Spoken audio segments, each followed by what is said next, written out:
দেখো টোনা, আমি কতগুলো ডিম দিয়েছি। দেখবে আমাদের সুন্দর সুন্দর ছানা হবে। তা তো হতেই হবে। তুমি দেখতে যখন এত ফুটফুটে, আমাদের ছানারা তো ফুটফুটেই হবে। শোনো টোনা, আমাদের ছানাদের কিন্তু আমরা দুজন মিলে উড়তে শিখাবো, কেমন? আর ওদের নতুন নতুন পোশাকও বানিয়ে দিব। যেমনটা তোমার ইচ্ছে। টুনি টুনি, সবগুলা ডিম তো দেখতে একই রকম, কিন্তু এই ডিমটা এমন কেন? মনে হচ্ছে একটু বাঁকা। কে জানি টোনা, আমিও বুঝতে পারছি না। মনে হয় আমাদের এই ডিমের ভেতরের ছানাটা একটু বেশি সুন্দর হবে। টোনা টুনি তাদের ছানাদের জন্য অনেক অনেক খাবার এনে মজুদ করতে লাগলো। দেখতে দেখতে বেশ কিছুদিন কেটে গেল। ডিমগুলি ফুটে একে একে সুন্দর সুন্দর ফুটফুটে ছানা বের হতে লাগলো। টোনা আর টুনি সব বাচ্চাদের খাবার খাইয়ে দিল।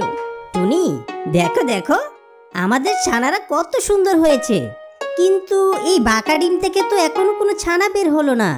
টোনা, আমার মনে হয় এই ডিম থেকে বের হওয়া ছানা সব থেকে বেশি সুন্দর হবে, তাই হয়তো একটু দেরিতে আমাদের দেখা দিচ্ছে। দেখতে দেখতে টুনি সেই বাঁকা ডিম থেকে একটা টুনির ছানা জন্ম নিল। কিন্তু টোনা টুনি মোটেও খুশি ছিল না, কারণ সেই ছানার গায়ের রং ছিল কালো, দেখতে ছিল একদম কুৎসিত। মা, বাবা, স্বপ্ন দেখেছিলাম এই ডিম থেকে বেরোনো বাচ্চা সব থেকে বেশি সুন্দর হবে, কিন্তু এটা কি হলো? ভাবনার বাহিরে দেখতে একদম কুৎসিত। টুনি, তাই তো দেখছি, এই বাচ্চা এমন কেন হলো? কি বাজে বাবা, মা, ওকে আমাদের সাথে একদম মানাচ্ছে না। ওকে বের করে দাও, বের করে দাও আমাদের বাড়ি থেকে। আমরা ওর সাথে থাকতে পারবো না। শান্ত হও ছানারা, আমি দেখছি কি করা যায়। সকলের কাছে তো খারাপ ব্যবহার শুনে অসহায় টুনির ছানা কান্না করতে থাকে। তোমরা এসব কি বলছো? আমাকে কেন এসব বলছো? মা, আমাকে খেতে দাও, আমার খুব খিদে পেয়েছে, কিছু খেতে দাও না মা। টোনা, তুমি ওকে এক্ষুনি বাসা থেকে বের করে দাও, সাথে পুরনো কিছু খাবার একটা পুটলিতে বেঁধে দাও। ওর মতো কুৎসিত দেখতে চেহারা অন্তত আমার ছানা হতে পারে না। এসব কি বলছো মা? আমাকে তাড়িয়ে দিও না মা, আমাকে তাড়িয়ে দিও না। কে তোর মা? তোর মতো কুৎসিত ছানা অন্তত আমার ছানা হতে পারে না। আমার তো মনে হয় তুই আমার ডিম থেকে হসনি। অন্য কোনো কুৎসিত পাখি হয়তো তোর বাঁকা ডিম আমার বাসায় রেখে গিয়েছে। মা, মা, আমি তোমার ছানা, আমাকে বের করে দিও না মা। টোনা, ওকে বের করে দাও। টুনির কথা মতো টোনা একটি ছোট পুটলিতে কিছু খাবার বেঁধে বাসা থেকে তাকে বের করে দেয়। অসহায় টুনির ছানা হাঁটতে হাঁটতে গহীন জঙ্গলে চলে গেল। কি করব এখন আমি? আমার কি বেঁচে থাকা উচিত? আমার তো কেউ নেই এই পৃথিবীতে। না, আমি আর নিজের জীবন রাখবো না। যে জীবনে আমার বাবা মায়ের ভালোবাসা নেই, সে জীবনে আর কি বা প্রয়োজন? ওইদিকে এক দুষ্টু শিয়াল গাছের আড়ালে দাঁড়িয়ে টুনির ছানাটিকে লোলুপ দৃষ্টিতে দেখছিল। এত শুভ দিন আমার জন্য অপেক্ষা করছিল, সেটা তো ভেবেও দেখিনি। কি কচি একটি ছানা, ওকে খাওয়ার জন্য আমার মনটা আকুপাকু করছে। যাই যাই, গিয়ে খপাস করে ধরে কপাস করে গিলে খাই। এমনটা বলে শিয়াল টুনির ছানার কাছে গিয়ে যেই না টুনির ছানাটি ধরতে যাবে, তখনই টুনির ছানাটি উড়াল দিয়ে একটি ছোট্ট গাছে উঠে যায়। আরে আরে, এই টুনির ছানাটি করলোটা কি? গাছের ডালে কেন উঠে গেল? আমি উড়াল দিয়ে নিচে পড়ে যাচ্ছি না কেন? কারণ তুমি টুনির ছানা, কিভাবে উঠতে হয় তা তোমার জন্ম থেকেই জানা। তো বাচ্চা, তুমি মরে যেতে কেন চাইছো? কারণ আমার আপনজনেরা কেউ আমাকে ভালোবাসে না, তাই আমি নিজের জীবন রাখতে চাই না। তো বাচ্চা, আমার পেটে আসো। দেখো, আত্মহত্যা থেকে কারো একবেলা খাবার হওয়া পুণ্যের কাজ।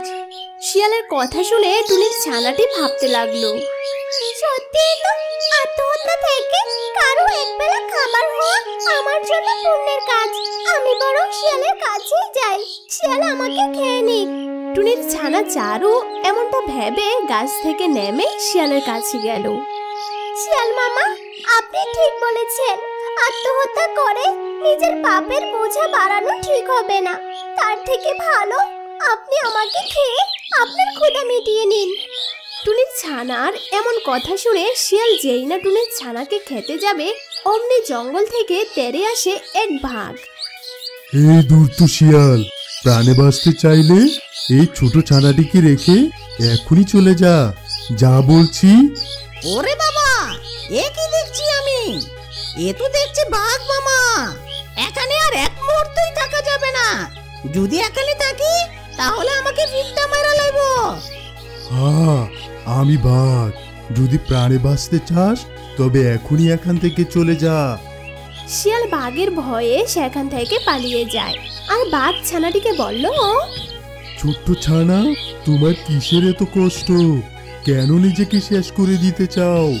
এই তো তোমার জীবনের শুরু, এখনই কেন মনে এত দুঃখ? কি হয়েছে বাছা, আমাকে বলো। এত ছোট্ট হৃদয়ে কে তোমাকে আঘাত করলো? বাঘের মুখে আন্তরিকতা শুনে টুনি ছানাটি কষ্ট ধরে রাখতে না পেরে কেঁদেই দিল। আমি দেখতে কুৎসিত বলে আমাকে বাবা মা বাসা থেকে বের করে দিয়েছে, তাই আমার আপন বলতে কেউ নেই। তাই আমি আমার নিজের জীবন রাখতে চাই না, কারণ আমার তো কেউ নেই। আমার কাছে এসো। কে বলেছে তোমার কেউ নেই? আর তুমি কুৎসিত? তুমি তো অনেক সুন্দর। কিন্তু আমার শরীরের কালো রং। এই কালো রং না, তুমি যতই বড় হবে তার সাথে সাথে এই কালো রং হলুদ হয়ে যাবে। তখন তুমি সুন্দর একটা টুনি হয়ে যাবে। আচ্ছা, তখন কি আমার বাবা মা আমাকে আদর করবে, আমাকে কাছে টেনে নেবে?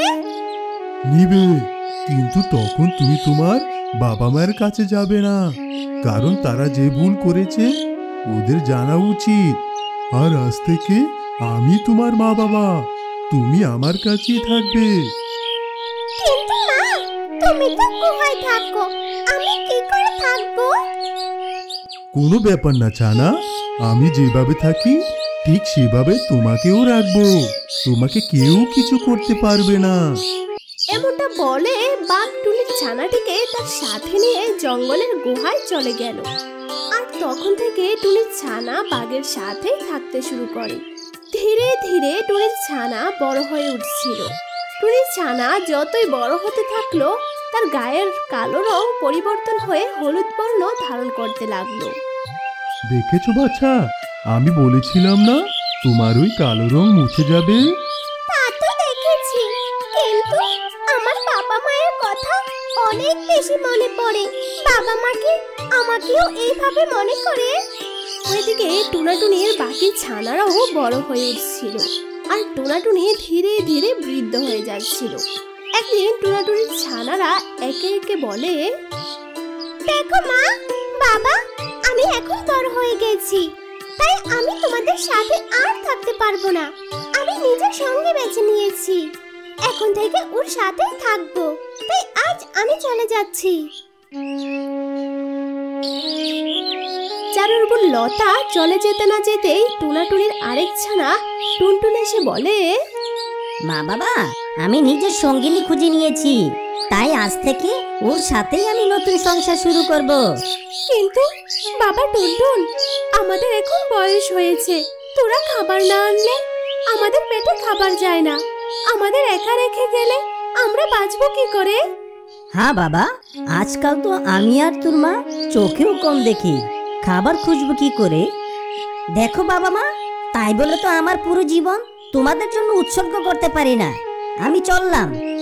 এমন করে টুনাটুনির সব ছানারা তাদের ছেড়ে চলে যায়। তাই টুনাটুনি কাঁদতে লাগে। টুনি, এগুলো আমাদের পাপের ফল।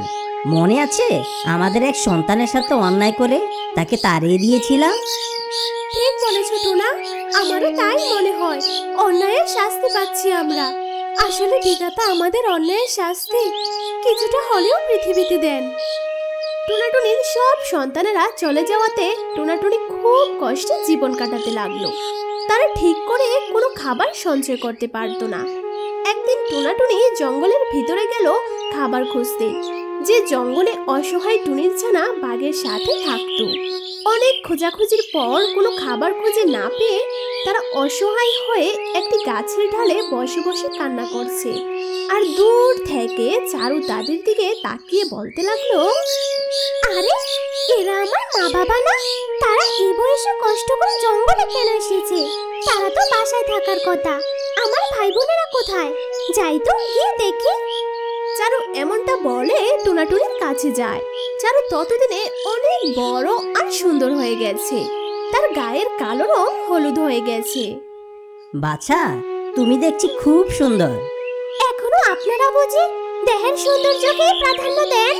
মানে কিছু না, কিন্তু আপনারা এই বয়সে জঙ্গলে এসে একা বসে আছেন কেন? আপনাদের এখন যে বয়স, এখন তো আপনাদের বিশ্রাম নেওয়ার কথা। আপনাদের কোনো সন্তান নেই? সে তো আছে বাবা, কিন্তু কেউ আমাদের দেখে না। মানে? তখন টুনাটুনি তাদের কষ্টের কথা চারুকে খুলে বলল।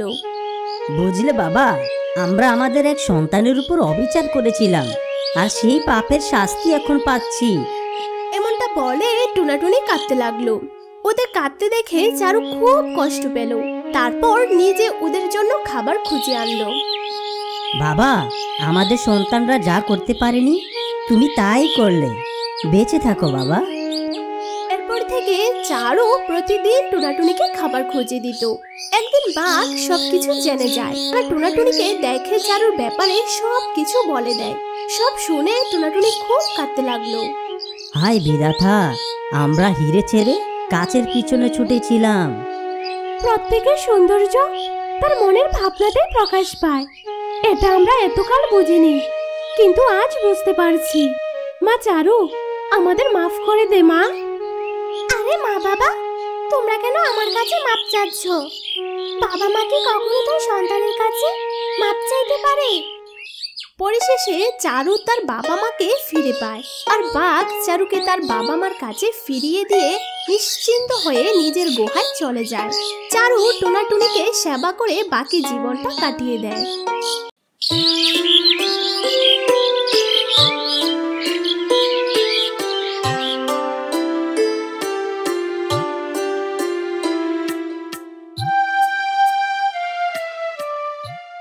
আজ আমি অনেক খুশি।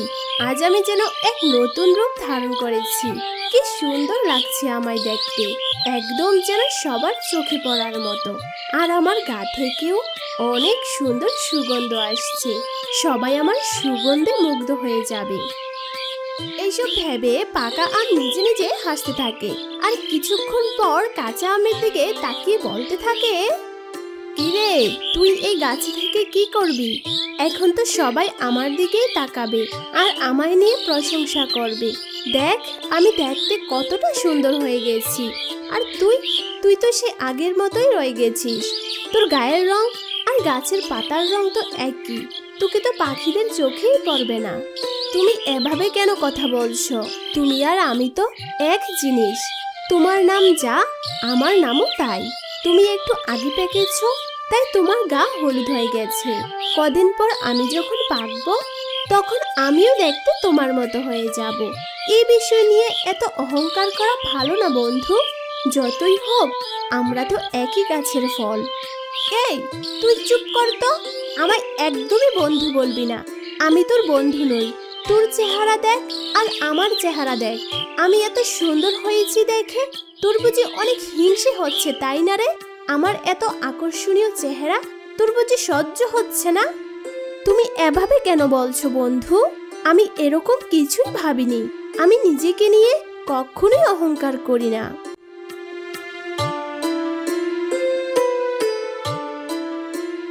একদিন একটি পাখি এসে পাকা আমটি যে ঢালে ধরেছিল সে ঢালটায় বসেছিল। এটা দেখে পাকা আমটা ভীষণ রেগে যায়। এই তুই আমার ঢালে কেন বসলি রে? তোর ওজনে যদি আমার ঢালটা ভেঙে যায় তখন কি করবি? হ্যাঁ, আর তোর গায়ের ময়লা যদি আমার গায়ে পড়ে তাহলে তো আমার সৌন্দর্য নষ্ট হয়ে যাবে। ওঠ ওঠ, এখান থেকে চলে যা বলছি, যা। পাকাম বন্ধু, তুমি এইভাবে বলছো কেন? টুনি পাখি নিশ্চয়ই অনেক ক্লান্ত, তাই তোমার ওখানে বসে একটু বিশ্রাম নিচ্ছে। টুনি বন্ধু, তুমি আমার এখানে আসো, আমার ঢালে বসে বিশ্রাম নাও, আমি তোমায় কিচ্ছু বলবো না। তারপর টুনি পাকা আমের ঢাল থেকে উঠে কাঁচা আমের ঢালে গিয়ে বসে আর কাঁচা আমের সাথে গল্প করতে থাকে। এরপর বেশ কিছুক্ষণ কেটে যায়। এই পাখি, বলতো কে বেশি সুন্দর দেখতে, কাঁচা আম নাকি আমি? আমাকে তো তোর বেশি ভালো লেগেছে, তাই না? বল, আমার মূল্য সবচেয়ে বেশি, তাই না রে? আমি অনেক সুন্দর। আমার কাছে তোমরা দুজনই অনেক সুন্দর ও আকর্ষণীয়। আর তাছাড়া তোমরা দুজনই তো একই গাছের ফল। তোমার গায়ের রং আগে পাল্টে গেছে, আর কিছুদিন পর তো কাঁচা আমের গায়ের রঙও পাল্টে যাবে। তোমাদের দুজনেরই মূল্য আমার কাছে সমান। টুনি পাখির কথাগুলো পাকা আমের একদমই পছন্দ হয় না। সে টুনি পাখির কথা শুনে ভীষণ রেগে যায়। আমি সব বুঝতে পেরেছি, ওই কাঁচা আম তোকে তার ঢালে বসতে দিয়েছে বলে তুই তার পক্ষ নিয়ে কথা বলছিস, তাই না? শয়তান পাখি, তুই না বললেও আমি জানি কাঁচা আমের থেকেও আমি বেশি সুন্দরী আর অনেক সুস্বাদু। শয়তান পাখি, তুই এক্ষুনি এখান থেকে চলে যা, যা বলছি। আমি কারো পক্ষ নেইনি, যা সত্য তাই বলেছি। এই বলে টুনি পাখি সেখান থেকে উড়ে চলে গেল। তুমি টুনি বন্ধুকে এভাবে কেন বললে? ও অনেক কষ্ট পেয়েছে। নিজেকে নিয়ে এত অহংকার করো না বন্ধু, মনে রেখো অহংকার পতনের মূল। এই, তোর জ্ঞান বন্ধ করবি? হ্যাঁ, চুপ করে থাক একদম। এই বলে পাকা আম আবারও কাঁচা আমকে কথা শোনাতে থাকে। এভাবে দুই আমের দিন কাটছিল। একদিন টুনির মেয়ে চারু গাছের নিচে বসে কান্না করছিল। এটা দেখে কাঁচা আমের অনেক মায়া হয়। একে চারু, কি হয়েছে তোমার? তুমি এখানে বসে এভাবে কাঁদছো কেন? আমি কারোর সাথে আর কথা বলবো না, আর টুনিমের কাছেও ফিরে যাব না। সে তো বুঝলাম, কিন্তু হয়েছেটা কি সেটা তো বলবে। তোমার টুনিমা কি করেছে তোমার সাথে? টুনিমা আমাকে বকেছে, অনেকগুলো বকেছে। আমি না বলে ঘরে সব মিষ্টি খেয়ে ফেলেছি, তাই বলে আমাকে কতগুলো কথা শোনালো। ও, এই কারণে তুমি রাগ করে আছো বুঝি? তোমার টুনিমা তো তোমার ভালোর জন্য তোমাকে বকেছে চারু। না বলে কোনো জিনিস নেওয়াকে চুরি বলে, আর চুরি করা মোটেও ভালো নয়। এখন তোমায় বারণ না করলে বড় হয়ে তোমার অনেক বিপদে পড়তে হতে পারে। আর তুমি যে একসাথে এতগুলো মিষ্টি খেয়েছো, তাতেও তুমি অসুস্থ হয়ে যেতে পারো। একসাথে এতগুলো খাবার খাওয়া একদমই ভালো নয় চারু। তুমি আর তোমার টুনিমায়ের উপর রাগ করে থেকো না, বাড়িতে ফিরে যাও। না না, তুমি ওই কাঁচা আমের কথা শুনো না। তুমি যা করেছো একদম ঠিক করেছো। তোমার টুনিমা তো তোমায় একটু ভালোবাসে না, বিনা কারণে অতগুলো কথা শুনিয়েছে। ওই কাঁচা তো দেখতে খারাপ, তাই তোমায় খারাপ বুদ্ধি দিচ্ছে। বন্ধু পাকাম, তুমি ওকে ওভাবে কেন বলছো? চারু বন্ধু, তুমি আমার কথা শুনো। তোমার টুনিমা তোমায় অনেক ভালোবাসে, আর তোমাকে বকার পর নিশ্চয়ই তোমার টুনিমাও অনেক কষ্ট পাচ্ছে। তুমি বাড়িতে গিয়ে দেখো। কাঁচা আমের কথা শুনে চারু তার বাড়িতে চলে যায়।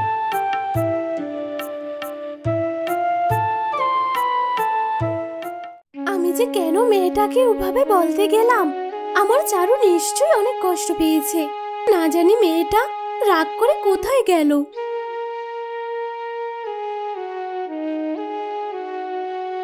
একে চারু, তুমি এসেছো? আমার ভুল হয়ে গেছে আমার মিষ্টি চারু। তুমি আমায় ছেড়ে কোথাও যেও না, আমি আর তোমাকে কখনোই বকবো না। আমি ভুল করেছি টুনিমা, আমি আর কখনো তোমায় না বলে এত জিনিস খাবো না, আর কোথাও যাব না। তুমি দাঁড়াও, আমি একটু আসছি। এই বলে চারু আবারও আম গাছের কাছে যায়।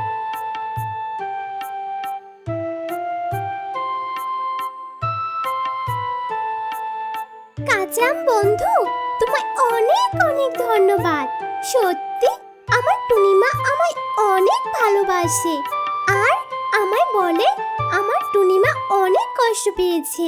আর শয়তান পাকা আম, তুই খুব খারাপ, আমার ভুল বুঝাচ্ছিলি, তোর খুব অহংকার তাই না? আর তুই তো এখন প্যাকেও গেছিস, এইবার আমি তোকে নিয়ে খাবো। এই কথা শুনে পাকা আমটি অনেক ভয় পেয়ে যায়। বন্ধু কাঁচা আম, আমায় বাঁচা তুই, ও তো আমায় নিয়ে যাবে, ও নাকি আমায় খেয়ে ফেলবে। বন্ধু পাকা আম, অহংকারের পতন এভাবেই হয়। তুমি আমার আগে পেকেছ বলে তোমার অনেক অহংকার হয়েছিল, কিন্তু একবারও ভাবনি যে আমার আগেই তোমাকে সবার খাবার হতে হবে।